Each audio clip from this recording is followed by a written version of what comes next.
wind rolled low through Dalton Ridge, carrying dust, grit, and the scent of something broken. Down by the withered cypress, where the river used to sing, a girl stood barefoot in the dirt, dress torn, lip cracked, and eyes that no longer begged. Elsie May. She clutched the only thing left that mattered, her mama's locket, dull with age but warm from her grip. Then he came, Jedediah Harlow, her stepfather, hat crooked, whiskey on his breath, and meanness in his bones. He swaggered like he owned the ground and spat like it owed him change. "Hand it over, girl," he growled. Elsie shook her head, quiet but firm. "It's all I got left of her." Jed laughed, a hollow, filthy sound, then snatched it with a fist. His ring scraped her hand as he tore it free. She gasped, but didn't cry, not this time. "That old locket's worth $5 at best," he muttered, slipping it in his coat like it was dirt. "Then you're cheaper than I thought," she whispered. His slap came fast. Not rage, habit. She stumbled but didn't fall. "Don't forget who kept you fed," he sneered. "I kept myself fed," she said, voice like dried leather. "You just drank what we had." Jed's eyes narrowed. "You talk like your mama used to, full of sass and empty of sense, and look what it got her." The words hit harder than the slap.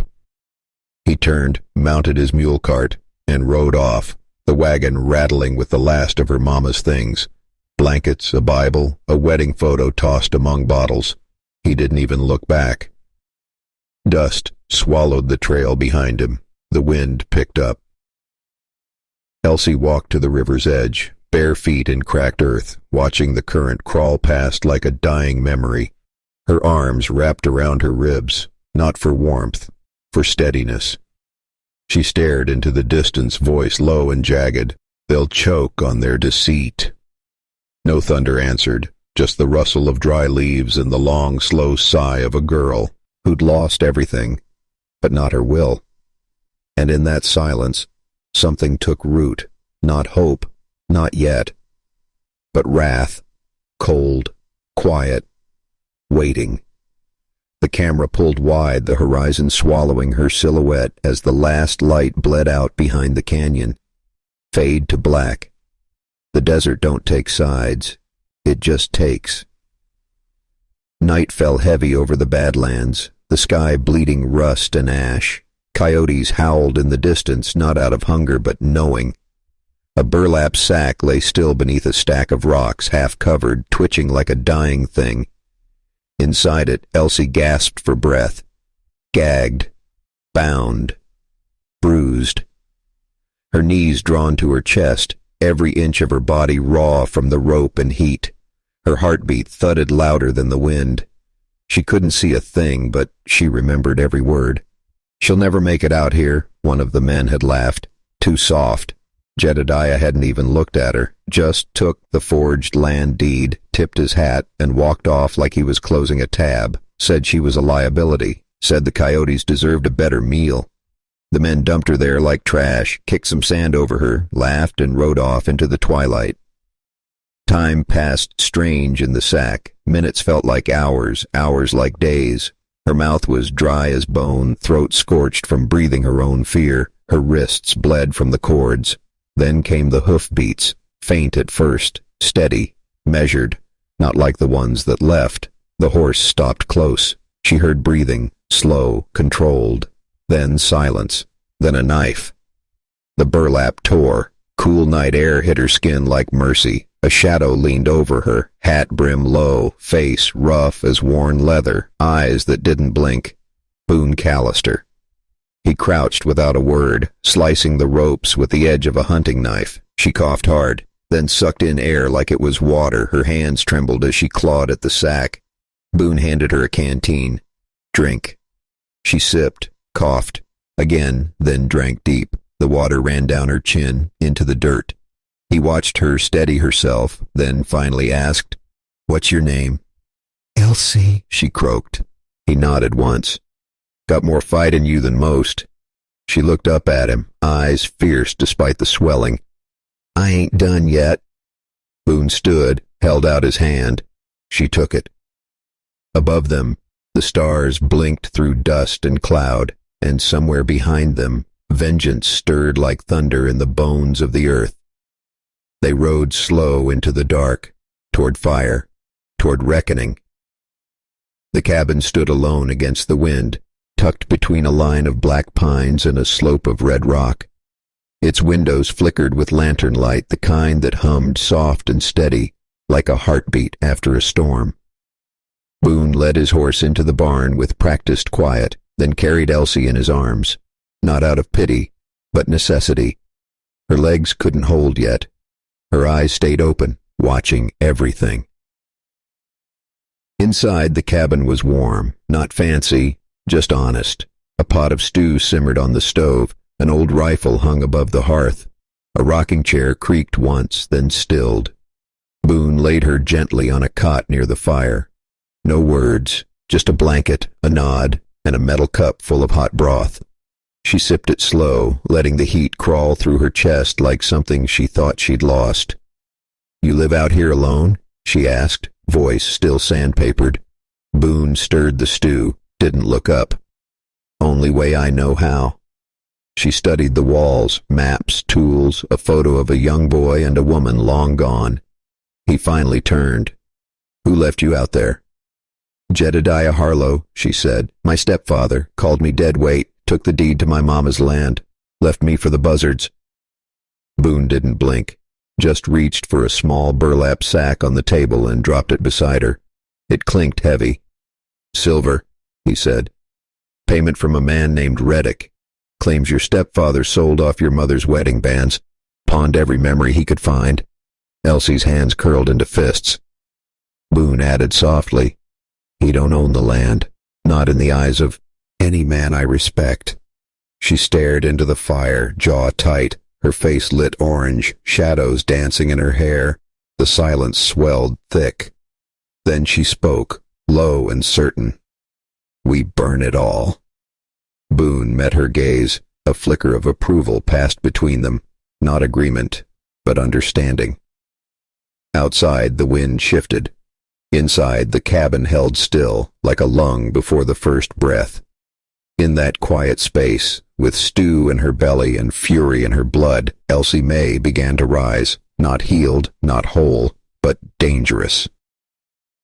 Dust swirled low as 4 riders approached Boone's land. Jedediah, out front, reins tight, rage hotter than the noonday sun. His coat flapped like a vulture's wings, silver pistol on his hip, and murder in his eyes. Boone saw them coming before they crossed the creek. He stepped out of the barn slow, boots crunching gravel, rifle slung loose across his shoulder. He didn't move fast, didn't need to. The riders stopped just short of the split-rail fence. Jed pulled back his horse and spat. "You got something belongs to me." Boone wiped his hands on a rag, tossed it aside. "Nope," he said flat. Jed nodded at the cabin. "Girl's mine. Blood says so." Boone's voice didn't rise. "Blood don't make a man decent, just makes him responsible." Inside the cabin, Elsie stood at the window. Her breath fogged the glass. She wore her mama's old shawl wrapped tight around her shoulders like armor. Her fingers held the silver locket, retrieved, returned, hers again. She opened the door and stepped out, chin high, no tremble this time. "You sold me like a sack of beans," she called across the fence. "Now you want to pretend I matter?" Jed leaned in his saddle. "Girl, don't test me. You don't know what I'm capable of." Elsie took another step forward, standing just behind Boone's shoulder. "I do," she said. "I've lived it." One of the riders shifted nervously. Jed gritted his teeth, glancing at one's rifle. Boone's eyes didn't blink. "You brought 4 men for 1 woman. That tells me you're afraid." Jed's smirk cracked. "You think you can keep her from me?" Boone didn't flinch. "Not thinking, just doing." For a long moment, all was still. No horses moved, no one spoke. Then Jed tugged his reins and spat in the dirt. "This ain't over." Boone nodded. "Reckon it's just begun." The riders turned back, vanishing slow into the sagebrush. Elsie watched them go. fists clenched, jaw tight. Boone lowered his rifle. "You sure about this road?" he asked. She didn't answer right away, just looked toward the horizon. "No," she said, then turned to him. "But I'm not running from it." The wind kicked up again, tossing grit and grit-born resolve across the porch. Behind them, the fire still burned. The town of Dead Hollow didn't welcome strangers. It tolerated them, same way it tolerated storms, droughts, and death, with narrowed eyes and quiet threats. Boone and Elsie rode in slow, side by side, hooves clicking steady down the dry main street. Saloon doors creaked as men leaned out, whispering behind tobacco-stained teeth. She felt their stares, like knives to the back of her neck. Boone dismounted first, tying his horse outside the sheriff's office. Elsie followed, boots hitting dirt like she belonged. She didn't flinch when a drunk shouted from the saloon steps, "Well, look what the coyote dragged in." Boone looked at him once. The man shut up quick. Inside the sheriff's office, the air smelled of pipe smoke and worn leather. Sheriff Cade looked up from his desk, a man in his 60s with a badge as dusty as his coat, but eyes that missed nothing. Boone nodded, handed him the envelope. "Read it." Cade opened it. His eyes moved slow over the words. Details of the deed, the forgery, the bruises, the sack in the desert. He set the paper down and looked up at Elsie. "He really did all this?" She met his eyes, steady. "And worse." Cade let out a long breath, reached for his coffee. "Jedediah's been a splinter in this town's foot for years. Never ye see. Could catch him right, always too slippery, but forgery. Attempted murder? That'll stick." Boone crossed his arms. "Long as the law don't blink." Cade raised a brow. "I don't blink, Boone. I just don't rush." Outside, the town moved slow. A dog barked. Wagon wheels creaked by. Elsie walked to the window, looking across at the saloon. The same porch where men had mocked her, laughed when Jed sold off her mother's belongings like poker chips. Can't believe how many folks knew, and said nothing. Boone stood beside her. "They'll say different when he's in chains." She didn't answer, just stared, then turned back. "Make sure that paper holds," she told Cade. The sheriff gave a slow nod. "It'll hold." As they stepped outside, the wind picked up, carrying dust through town like memory. Elsie didn't hide from it. She walked right through, head high, jaw tight, and the town, for the first time, looked away. Night came like a whip across the mesa, tearing shadows long and sharp. The storm rolled in, low clouds swallowing the moon, lightning flickering over Boone's barn. Torches ignited in the distance. Jedediah and his gang had returned. 6 men rode hard, shouting and swearing, drunk on fear and whiskey. The fence line shivered as their horses pawed the ground. The smell of wet leather, dust, and sweat clung thick to the air. Inside, Elsie paced the floor, the old rifle Boone had cleaned for her resting heavy in her hands. Her knuckles were white, jaw tight, breath steady. "They'll come," Boone said, leaning against the doorframe. Rain began to spit against the roof. "And they'll pay for every scratch they've left behind." The first horse hit the gate. Wood splintered. One outlaw kicked the barn doors open, swinging a lantern high. Flames licked the ceiling, smoke rolling thick and choking. The men laughed, thinking this would end in terror. Elsie fired first. A single shot rang out, echoing across the hills. A man yelped, clutching his leg, stumbling back into the mud. Boone charged, swinging the heavy iron branding rod he kept by the hearth. 2 more men went down under his force, groaning, teeth bared. Jedediah's eyes blazed through the darkness, face twisted in rage. "You were born to kneel," he roared. Elsie stood tall, shoulders squared, the rifle trembling slightly. "And you'll die crawling." Rain soaked her shawl, sticking it to her skin, but she didn't move back.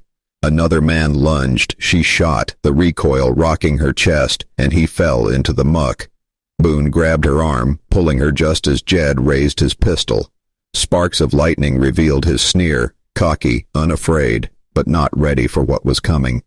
The storm thundered louder, wind ripping through broken fences, carrying cries of men and horses alike. Shadows twisted under flickering torchlight. The night had turned into chaos, but amidst the fear, Elsie and Boone held firm, their bond forged in fire and blood. One final cry from Jed cut through the storm, and for a moment the world seemed to pause. The barn, the wind, the rain, the dust, all waiting for the first spark of reckoning. Elsie gritted her teeth, rifle raised, eyes hard as flint. Boone gripped his rod, heart steady, and somewhere deep inside, vengeance was no longer just a thought. It was a promise. The night had begun, and there would be no mercy. Before the first light, hooves thundered over the ridge, a steady drumbeat against the wet earth. Sheriff Cade and 4 deputies rode fast, coats flapping in the wind, badges glinting in the pale moonlight. They didn't announce themselves. They never needed to. Inside the barn, the storm had left mud and fire smoke clinging to everything. Jedediah and his remaining men scrambled, swords and pistols raised, but panic had already settled in. Tease. Bare bones. "Cade's coming," Boone whispered, voice low and grim. Elsie's eyes met his, fire still burning, hands tight on her rifle. From the ridge, the sheriff's voice carried over the roar of hooves. "Jedediah Harlow, drop your weapons!" Jed barked a laugh, but it faltered. One deputy dismounted, gun drawn, moving like a predator. Another circled the left, cutting off escape. The men froze, realizing the fight they thought they could control was slipping like sand. Elsie stepped forward, boots squelching in mud, rifle steady. "It's over," she said, her voice sharp and hard. "You've lost." Jed's hand shook as he gripped his pistol. Boone stepped beside her, iron rod in hand. "You brought this on yourself," he said. "Don't blame the land. Don't blame me." One by one, the men dropped their weapons. Some limped toward Cade, eyes wide, wet with fear. The sheriff cuffed them quickly, authority absolute, his gaze never leaving Jed. Jedediah tried to sneer, tried to spit, but Cade's deputy pressed the cold iron of the cuffs against his wrists. "You've run long enough," Cade said. "Time to face what you've done." Elsie watched, chest tight, heart racing. She saw the man who had tried to bury her alive, who had sold her mother's life piece by piece, now dragged to justice like an animal. The wind carried the scent of rain and mud, washing over her as if the land itself was exhaling relief. Boone laid a hand on her shoulder, silent. No words were needed. The battle was done. She lowered her rifle, her arms trembling with exhaustion and triumph. "It's finally over," she whispered. The storm clouds began to break, revealing the first light of dawn spilling over the hills, dust mingled with raindrops, shining in the new sun. And somewhere in the distance, the ridge seemed to breathe again, freed from the shadow of one rotten man. Elsie straightened, eyes bright. Boone nodded. The sheriff tipped his hat. Justice had ridden hard that night, and for the first time it had arrived on time.